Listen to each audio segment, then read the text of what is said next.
Selamat petang, salam sejahtera. Terima kasih karena bersama dengan saya di Nazilin Unity Channel. Petang ini kita digemparkan dengan satu berita. Suapan RM 250.000, CEO koperasi bergelar datuk ditahan SPRM. Syukurlah sejak akhir-akhir ini negara kita digemparkan dengan penahanan demi penahanan, bukan jerung kecil, bukan juga jerung besar, bukan juga ikan bilis, tetapi ikan paus.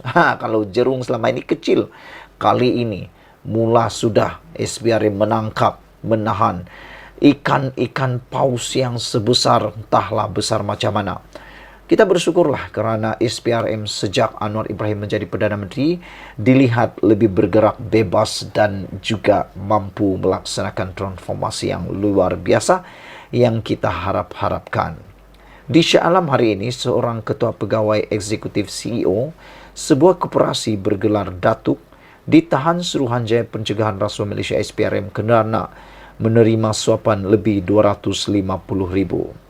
Sumber berkata, suspek disyaki menerima duit kopi berjumlah ratusan ribu itu daripada pemilik syarikat pembekal makanan dan minuman. Bayangkan saudara-saudara, duit kopi saja berjumlah ratusan ribu. Kalau duit mie goreng agak-agak berapa? Kata sumber, lelaki berusia lingkungan 40-an itu dipercayai ditahan ketika diminta hadir di SPRM Kuala Lumpur pada jam 5 petang Rabu. Saudara-saudara sekalian, apa pendapat kamu dengan budaya duit kopi ini? Adakah anda juga pernah mendengar tentang isu duit kopi ini? Dan adakah pada pendapat anda duit kopi ini benar-benar menghancurkan negara? Pada pendapat saya, tindakan ada duit kopi ini perlulah dihentikan dengan serta-merta. Suspek telah meminta dan menerima wang suapan dengan menggunakan kad mesin juruang automatic ATM pemilik syarikat pembekal makanan dan minuman tersebut. Ia sebagai balasan membantu mendapatkan kerja-kerja pembekalan bagi sebuah agensi penguatkuasa sempena pilihan raya umum ke-15 lalu, kata sumber. Tambah sumber, kad ATM tersebut dipercayai telah ditemui dalam keadaan orang kena tuduh OKT. Dalam kawalan orang kena tuduh OKT, selain suspek mengakui mengeluarkan wang beberapa kali menggunakan kad berkenaan. Sementara itu, pengarah SPRM Kuala Lumpur Muhammad Fauzi Husin ketika dihubungi mengesahkan penahanan tersebut. Beliau berkata, kes siasat mengikut seksyen di bawah seksyen 16A dalam kurungan E Akta SPRM 2009.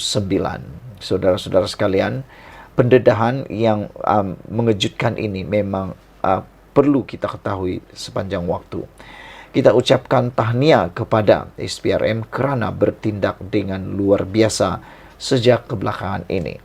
Tanpa pendedahan seperti ini, kita akan menyangka terus bahawa apa yang berlaku di Malaysia sentiasa bersih. Namun demikian, oleh kerana tindakan SPRM juga tindakan kerajaan yang kita ada sekarang ini, ianya mula menghasilkan ataupun mendatangkan hasil yang paling besar.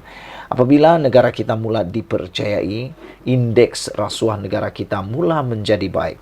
Dan pastinya para pelabur akan lebih berniat baik untuk terus melabur di Malaysia. Hari ini, suapan RM 250.000, CEO koperasi bergelar datuk ditahan. Yang menjadi persoalan saya ialah sampai bila CEO ini, jerung-jerung besar, ikan-ikan paus ini, barulah berhenti melakukan perbuatan suapan.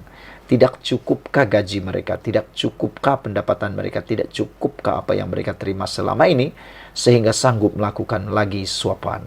Ikuti terus ulasan selepas ini. Selamat petang, salam sejahtera. Terima kasih kerana bersama dengan saya di Nazilin Unity Channel. Sebelum saya teruskan ulasan yang panas petang ini, saya nak tanya kepada anda.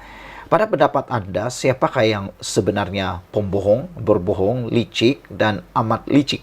Sama ada Mahathir Mohamad ataupun Anwar Ibrahim. Anda boleh tulis dalam ruangan komen kali ini kerana ulasan kali ini dipetik daripada Malaysia Kini berkaitan dengan sifat yang dipanggil pembohong.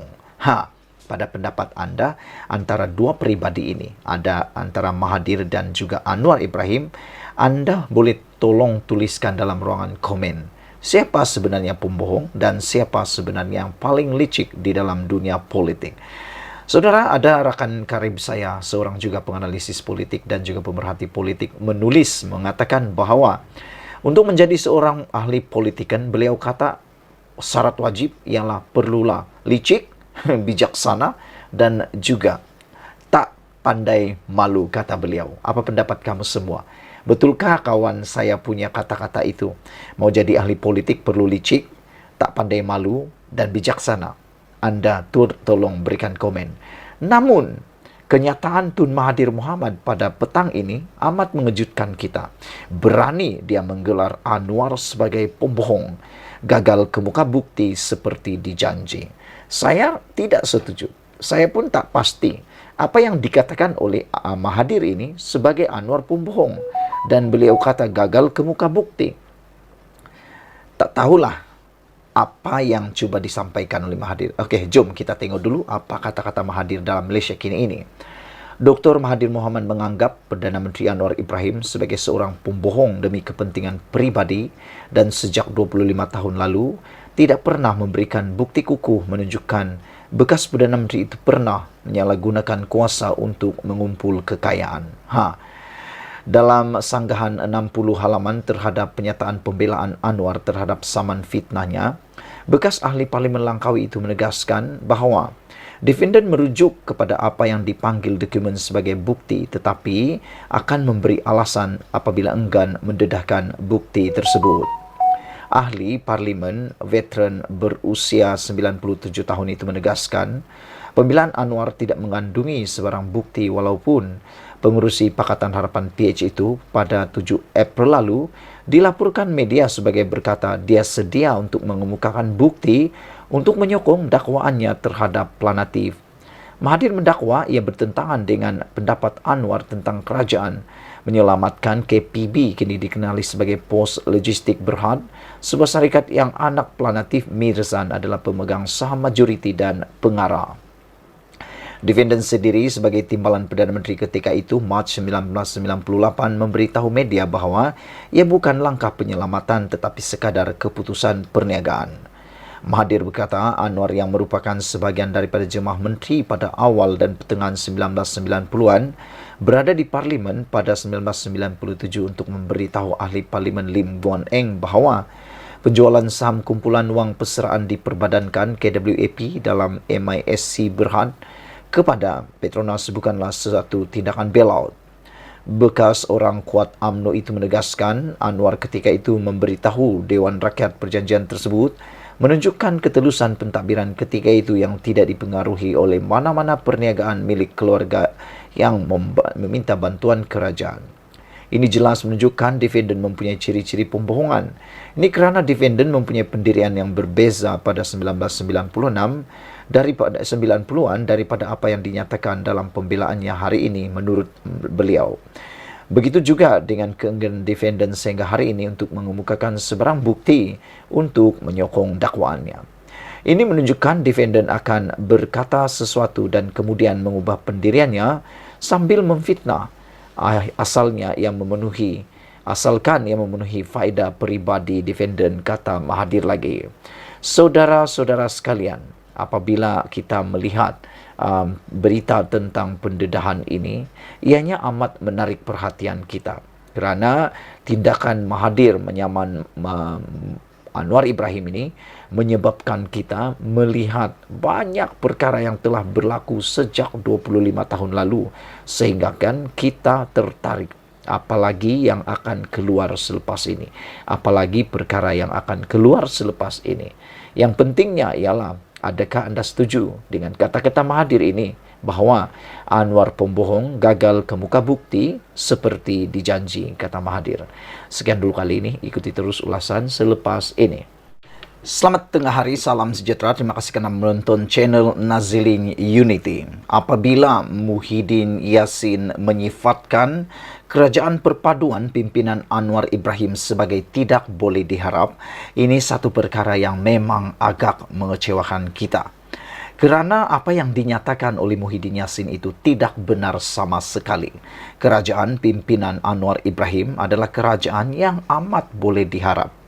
Namun demikian, seorang pemimpin daripada Malaysia, yaitu Khalid Nordin, menyatakan kritikan Muhyiddin itu sebagai tidak tepat.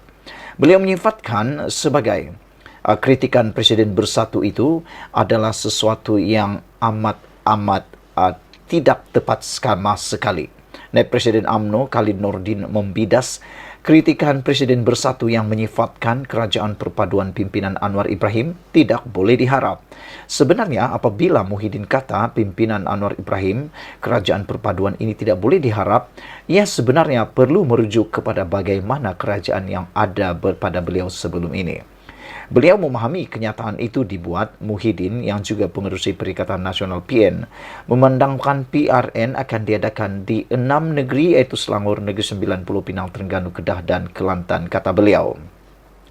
Menurut Khalid, sudah tentu beliau akan menggambarkan semuanya negatif kerana partinya hendak memenangi undi, kata Khalid yang juga ahli Parlimen Kota Tinggi dan Menteri Pengajian Tinggi di bawah pentadbiran Anwar Ibrahim. Kerajaan perpaduan ini baru berkuasa beberapa bulan dan pelbagai pembaharuan yang membabitkan perubahan struktur memerlukan masa, katanya lagi. Dalam satu temu bual bersama dengan FMT, Muhyiddin mengkritik pentadbiran Anwar kerana timbul banyak rungutan mengenai cara ekonomi dikendalikan, kenaikan kos sara hidup, kenaikan kadar faedah dan bursa yang tidak bersemangat.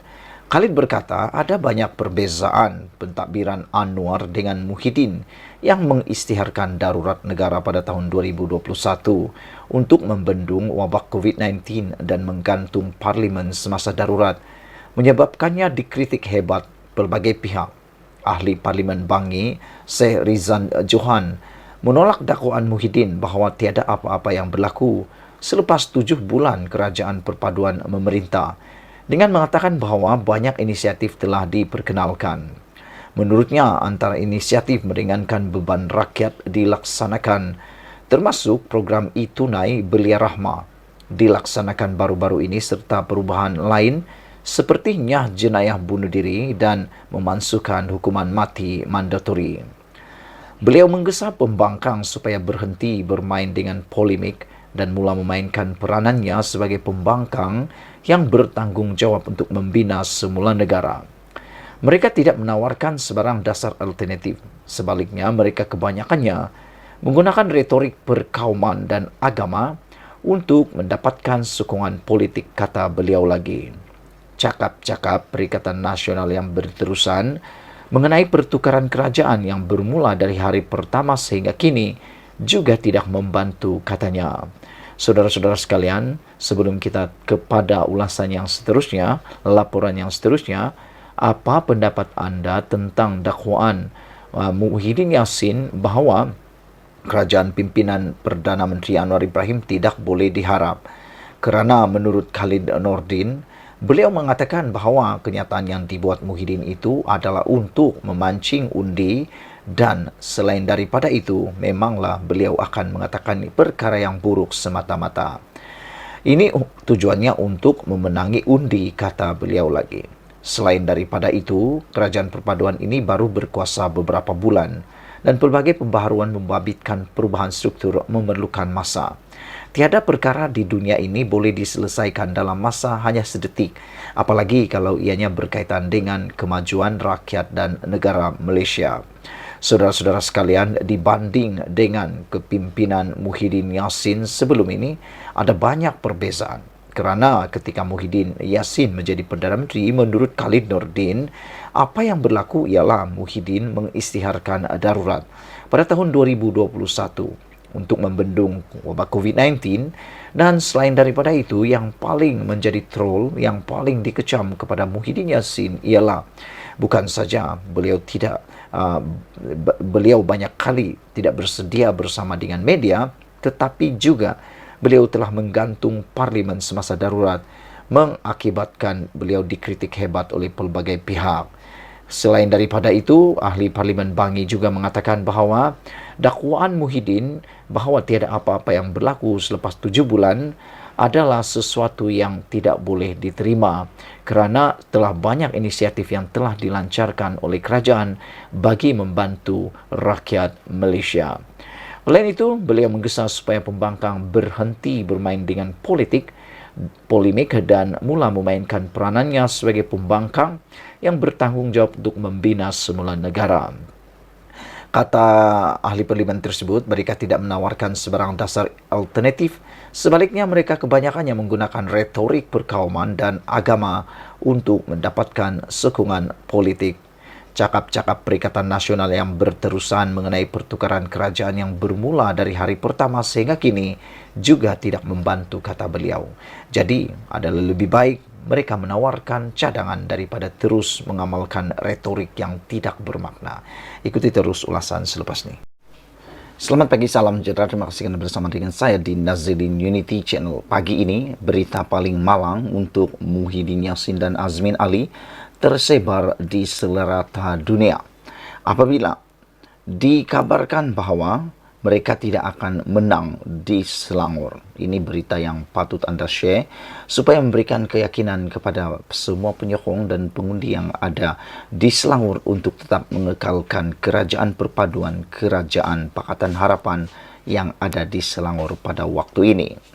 Dilaporkan Amiruddin akan kekal. Amiruddin kekal Menteri Besar, PH dan BN dijangka menang selesa di Selangor. Inilah satu berita sedih duka cita untuk Azmin Ali dan Muhyiddin Yassin yang disampaikan pada saat subuh hari ini.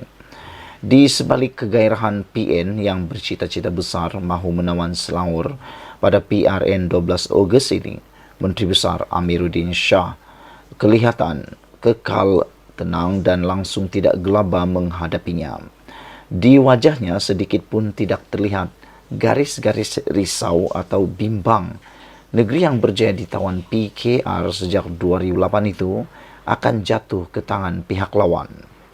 Dalam pertemuan selama lebih 2 jam dengan beliau bersama beberapa penulis yang turut disertai Dahlan Mansur atau Mamor, penasihat media Selangor, Muhammad Sayuti Omar, Sahbudin Embun dan Hayazi Hasim atau Tok Usin Ceroy, Amiruddin sentiasa tampak ceria, selalu tersenyum dan sesekali ketawa apabila bercerita mengenai keadaan negeri Selangor. Mendengar beliau bercakap seolah-olah semua data, maklumat, perkembangan dan nama-nama orang penting di akar umbi di Selangor sudah tersemat erat dalam kepalanya. Dalam pertemuan tersebut, beliau bercerita hampir semua perkara berkaitan Selangor. Politik pembangunan, program untuk rakyat, masa depannya, hubungan dengan istana, Azmin Ali, PRN, calon-calon PH dan macam-macam lagi. Malah, semua calon yang kami tanyakan dijawabnya dengan tenang, yakin dan tanpa ragu-ragu. Amiruddin turut memberitahu beliau memantau setiap 3 bulan laporan berkenaan kecenderungan pengundi di Selangor. Sehubungan itu, beliau penuh yakin PHBN mampu menangi PRN pada 12 Ogos depan ini. InsyaAllah kita masih mampu menang dan akan terus mentadbir negeri atau Selangor selepas 12 Ogos ini. Bahkan tidak keterlaluan untuk saya sebut bahawa kemenangan 2/3 masih relevan untuk dicapai. Kita boleh menang antara 38 atau 39 kerusi DUN, katanya dengan yakin. Menurut pengurusi Perikatan Nasional Pakatan Nasional PH Selangor itu, yang melegakan ialah kerana tiada isu kemarahan rakyat atau pengundi, kerana kerajaan negeri sebagaimana yang menjadi bualan telah berlaku di negeri-negeri tertentu yang lain. Tahap puas hati mereka tambahnya sentiasa memuaskan dan melebihi kadar kemarahan yang jika ada pun hanya rasa marah kecil-kecilan yang timbul sekejap-sekejap di sana-sini.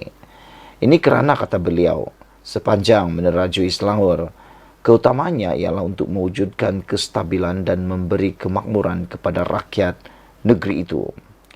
Dengan kadar KDNK yang meningkat kepada 25.5% pada tahun 2022 daripada 24.8% pada tahun sebelumnya, Di samping sambutan terhadap program Jelajah Ihsan Rakyat yang diperkenalkannya untuk membantu rakyat mengimbangi kos sara hidup, Amiruddin yakin rakyat Selangor secara umumnya tiada masalah dengan kerajaan sedia ada. Tambahan lagi, bila timbul ura-ura kenaikan tarif air baru-baru ini, tidak akan pantas beliau yang menegaskan tiada keputusan di peringkat kerajaan negeri untuk berbuat demikian. Ini secara tidak langsung menyerahkan lagi ciri-ciri pilihan rakyat dalam wajah kepimpinannya. Ditanya tentang dirinya sama ada bertanding atau tidak, sekali lagi Amiruddin dengan pantas dan penuh yakin memberikan jawaban, saya bertanding. Dengan jawaban tersebut bermakna tiada isu lagi siapa calon menteri besar yang akan dinamakan atau mewakili PHBN selepas ini. Bersama rekod cemerlang sepanjang mentadbir Selangor, negeri stabil dan makmur, ekonomi tumbuh lebih baik, rakyat sentiasa puas hati dan tiada isu-isu yang melibatkan dirinya, parti atau kerajaan. Mengekalkan lagi Amiruddin adalah langkah awal paling penting, paling tepat sekali. Ia bukan saja mematikan politik dalaman atau perbelahan yang cuba diwujudkan oleh pihak-pihak tertentu, bahkan pasti menjadikan pengundi tiada keraguan lagi untuk membuat keputusan. Dalam erti kata lain, memberi peluang lagi kepada PHBN sebagai kerajaan negeri selepas 12 Ogos nanti dengan calon menteri besarnya adalah Amiruddin. Ini bermakna mengekalkan kestabilan, kemakmuran serta jaminan pertumbuhan ekonomi yang lebih baik untuk masa depan Selangor.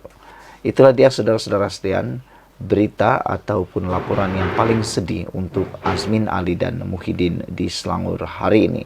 Sila share video ini untuk menggemparkan kawan-kawan Anda sekalian, menggemparkan para pengundi yang ada dalam PRN kali ini. Sekian dulu Malaysia kita punya, kita juga sama-sama cintai Malaysiaku. Kita jumpa lagi, bye-bye.